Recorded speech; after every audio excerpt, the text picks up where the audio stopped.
किसान कल्याण वर्ष में हमारी सरकार लगातार किसान हितैषी निर्णय ले रही है। मुझे इस बात की प्रसन्नता कि हमने अपना ही रिकॉर्ड तोड़ करके गेहूं खरीदी में बीते वर्ष 75 लाख टन गेहूं खरीदा था। इस साल हम लगभग 100 लाख टन के साथ अपनी खरीदी पे आगे बढ़ रहे हैं।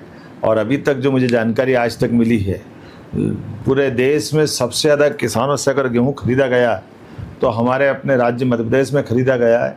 और अभी तक 91 लाख अर्थात 91 लाख मेट्रिक टन गेहूं को हमने परचेस कर लिया है। ऐसे में 23 तारीख का समय पूर्व निर्धारित था।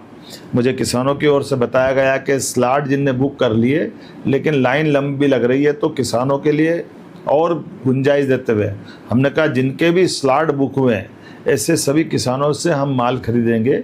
इसलिए उसकी तारीख 23 तारीख से बढ़ाकर 28 मई तक करने की मैं घोषणा कर रहा हूं।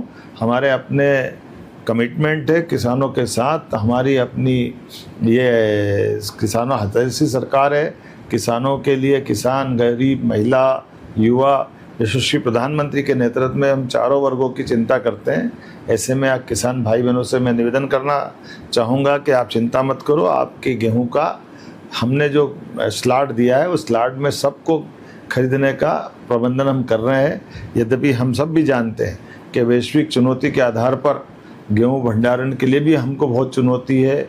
बारदान खरीदने के बारदान लाने की वो भी एक चुनौती है, मौसम की भी चुनौती है और ट्रांसपोर्टेशन की भी चुनौती है। लेकिन उसके बावजूद भी हमने कहा कि हमने भंडारण की क्षमता बढ़ाई।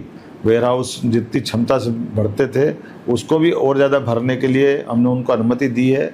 और हम अपनी इस प्रतिबद्धता के प्रति पुनः कटिबद्ध हैं कि हम अपने किसानों का गेहूं अपने खरीदी केंद्रों पर आकर के उनको 2625 का दाम देंगे। मेरी अपनी ओर से किसान भाई बहनों को 28 तारीख तक जिनके स्लॉट बुक हुए हैं उनको खरीदे जाने की घोषणा करने की बधाई।